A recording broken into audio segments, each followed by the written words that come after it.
Hi hello friends, welcome to my YouTube channel. ಇವತ್ತಿನ ವಿಡಿಯೋದಲ್ಲಿ ಆರೋಗ್ಯಕರವಾಗಿರುವಂತಹ sweet ರೆಸಿಪಿನ ನಿಮ್ಮ ಜೊತೆ ಶೇರ್ ಮಾಡ್ತಾ ಇದ್ದೀನಿ. ಈ ಸ್ವೀಟ್ ರೆಸಿಪಿ ಅಂತೂ ಮಕ್ಕಳಿಂದ ಹಿಡಿದು ದೊಡ್ಡೋರ್ವರೆಗೂ ತುಂಬಾ ಇಷ್ಟಪಟ್ಟು ತಿಂತಾರೆ. ಅಷ್ಟು ರುಚಿಯಾಗಿರುತ್ತೆ, ಹಾಗೆ ಎಲ್ದಿ ಸ್ವೀಟ್ ಕೂಡ. ಬನ್ನಿ ಈ ಈಸಿಯಾಗಿರುವಂತಹ ಸ್ವೀಟ್ ರೆಸಿಪಿನ ಯಾವ ರೀತಿ ಮಾಡ್ಕೊಳ್ಳೋದು ಅಂತ ನೋಡೋಣ. ಸ್ವೀಟ್ ರೆಸಿಪಿನ ಮಾಡಲಿಕ್ಕೆ ಗ್ಯಾಸ್ ಸ್ಟವ್ನ ಆನ್ ಮಾಡಿ ಪ್ಯಾನ್ ಇಟ್ಕೊಂಡು, ಪ್ಯಾನ್ ಬಿಸಿಯಾಗಿದ ನಂತರ ಇದಕ್ಕೆ 1 ಟೇಬಲ್ ಸ್ಪೂನಷ್ಟು ತುಪ್ಪನ ಸೇರಿಸ್ಕೊಳ್ತಾ ಇದ್ದೀನಿ. ತುಪ್ಪ ಬಿಸಿಯಾಗಿದ ನಂತರ ಇದಕ್ಕೆ 7ರಿಂದ 8 ಗೋಡಂಬಿಗಳನ್ನ ಸಣ್ಣದಾಗಿ ಪೀಸ್ ಮಾಡಿ ಸೇರಿಸ್ಕೊಂಡು ಸ್ವಲ್ಪ ಕಲರ್ ಚೇಂಜ್ ಆಗೋವರೆಗೂ ಇದನ್ನು ಫ್ರೈ ಮಾಡ್ಕೊಳ್ತಾ ಇದ್ದೀನಿ. ಗೋಡಂಬಿ ಲೈಟಾಗಿ ಕಲರ್ ಚೇಂಜ್ ಆಗಿದ ನಂತರ ಇದಕ್ಕೆ 1 ಕಪ್ನಷ್ಟು ಕ್ಯಾರೆಟ್ನ ಸೇರಿಸ್ಕೊಂಡು ಲೋ ಫ್ಲೇಮಲ್ಲಿಯೇ 3ರಿಂದ 4 ನಿಮಿಷ ಕ್ಯಾರೆಟ್ನಲ್ಲಿರುವಂತಹ ಹಸಿ ಸ್ಮೆಲ್ಲೆಲ್ಲ ಹೋಗೋವರೆಗೂ ಇದನ್ನು ಫ್ರೈ ಮಾಡ್ಕೊಳ್ತಾ ಇದ್ದೀನಿ.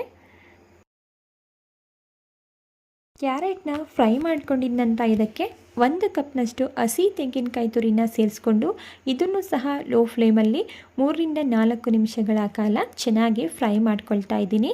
ತೆಂಗಿನಕಾಯಿನಲ್ಲಿರುವಂತಹ ಹಸಿ ಸ್ಮೆಲ್ಲೆಲ್ಲ ಹೋಗಬೇಕು, ಅಲ್ಲಿವರೆಗೂ ಲೋ ಫ್ಲೇಮಲ್ಲಿ ಇದನ್ನು ಫ್ರೈ ಮಾಡ್ಕೊಳ್ಳಿ. ನಂತರ ಇದಕ್ಕೆ 1 ಕಪ್ನಷ್ಟು ನಾನಿಲ್ಲಿ ಬೆಲ್ಲನ ಸೇರಿಸ್ಕೊಳ್ತಾ ಇದ್ದೀನಿ. ಬೆಲ್ಲ ಇಷ್ಟ ಇಲ್ಲದೆ ಇರೋರು ಇಲ್ಲಿ ಆರ್ಗ್ಯಾನಿಕ್ ಶುಗರ್ನು ಸಹ ಸೇರಿಸ್ಕೋಬೋದು. ಬೆಲ್ಲನ ಸೇರಿಸ್ಕೊಂಡಿದ ನಂತರ 2 ನಿಮಿಷ ಚೆನ್ನಾಗಿ ಇದನ್ನು ಫ್ರೈ ಮಾಡಿಕೊಂಡು ನಂತರ ಇದಕ್ಕೆ 1.5 ಕಪ್ನಷ್ಟು ನೀರನ್ನು ಸೇರಿಸ್ಕೊಳ್ತಾ ಇದ್ದೀನಿ. ಇಲ್ಲಿ ತಗೊಂಡಿರುವಂತಹ ಇಂಗ್ರೀಡಿಯೆಂಟ್ಸ್ ಎಲ್ಲ ಒಂದೇ ಕಪ್ನಲ್ಲಿ ಮೆಷರ್ಮೆಂಟ್ ಮಾಡಿ ತಗೋಬೇಕು. ಹಾಗೆ ಇದಕ್ಕೆ 3 ಏಲಕ್ಕಿನ ಈ ರೀತಿ ಪೌಡರ್ ಮಾಡಿಕೊಂಡು ಸೇರಿಸ್ಕೊಂಡು ಮಿಕ್ಸ್ ಮಾಡ್ಕೊಳ್ತಾ ಇದ್ದೀನಿ. ಮಿಕ್ಸ್ ಮಾಡ್ಕೊಂಡಿದ ನಂತರ ಒಂದು ಲಿಡ್ನ ಕ್ಲೋಸ್ ಮಾಡಿ ನೀರು ಚೆನ್ನಾಗಿ ಕುದಿ ಬರಬೇಕು, ಅಲ್ಲಿವರೆಗೂ ಇದನ್ನು ಚೆನ್ನಾಗಿ ಕುದಿಸ್ಕೋಬೇಕಾಗುತ್ತೆ.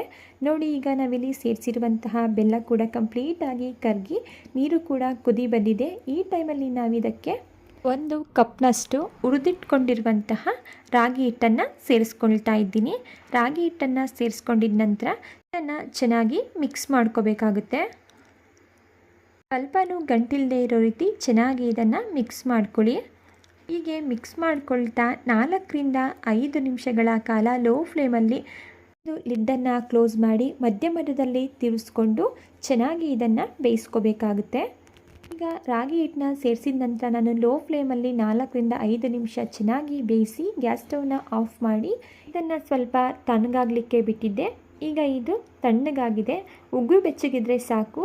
ಕೈಗೆ ತುಪ್ಪ ಅಥವಾ ಎಣ್ಣೆನ ಹಚ್ಕೊಂಡು ನಿಮಗೆ ಯಾವ ಶೇಪಲ್ಲಿ ಬೇಕು ಆ ಶೇಪಲ್ಲಿ ಇದನ್ನು ರೆಡಿ ಮಾಡಿಕೊಂಡು ನಾನಿಲ್ಲಿ ಓಲಿರುವಂತಹ ಪಾತ್ರೆಗೆ ಒಂದು ಬಾಳೆ ಎಲೆನ ಸೇರಿಸಿ ಅದ್ರ ಮೇಲೆ ನಾನು ರೆಡಿ ಮಾಡಿಟ್ಕೊಂಡಿರುವಂತಹ ಸ್ವೀಟ್ ಉಂಡೆಗಳನ್ನ ಸೇರಿಸ್ಕೊಳ್ತಾ ಇದ್ದೀನಿ. ನಿಮ್ಮ ಮನೇಲಿ ಸ್ಟೀಮರ್ ಇತ್ತು ಅಂತ ಹೇಳಿದ್ರೆ ಸ್ಟೀಮರಲ್ಲಿ ಸಹ ನೀವು ಇದನ್ನು ಬೇಯಿಸ್ಕೋಬೋದು. ಬಾಳೆ ಎಲೆ ಇದ್ದರೆ ಬಳಸ್ಕೊಳ್ಳಿ, ಇಲ್ಲಾಂದರೆ ಒಂದು ಪ್ಲೇಟನ್ನು ಇಟ್ಟು ಅದ್ರ ಮೇಲೆ ಇದನ್ನು ಸೇರಿಸ್ಕೋಬೋದು. ನೆಕ್ಸ್ಟ್ ನಾನಿಲ್ಲಿ ಒಂದು ಬಾಣಲೆಯಲ್ಲಿ ನೀರನ್ನು ಕುದಿಲಿಕ್ಕೆ ಇಟ್ಟಿದ್ದೆ. ಈಗ ನೀರು ಕೂಡ ಕುದೀತಾ ಇದೆ. ಈಗ ನಾವು ರೆಡಿ ಮಾಡಿಟ್ಕೊಂಡಿರುವಂತಹ ಸ್ವೀಟ್ನ ಈ ರೀತಿ ನೀರು ಮೇಲೆ ಇಟ್ಟು ನಂತರ ಒಂದು ಲಿಡ್ಡನ್ನು ಕ್ಲೋಸ್ ಮಾಡಿ ಲೋ ಫ್ಲೇಮಲ್ಲಿ 10 ನಿಮಿಷಗಳ ಕಾಲ ಇದನ್ನು ಬೇಯಿಸ್ಕೊಳ್ತಾ ಇದ್ದೀನಿ. ಸ್ಟೀಮರ್ ಇತ್ತು ಅಂತ ಹೇಳಿದ್ರೆ ಸ್ಟೀಮರಲ್ಲಿ ಬೇಯಿಸ್ಕೋಬೋದು, ಇಲ್ಲಾಂದರೆ ಇಡ್ಲಿ ಪಾತ್ರೆಯಲ್ಲೂ ಸಹ ಇದನ್ನು ಬೇಯಿಸ್ಕೋಬೋದು.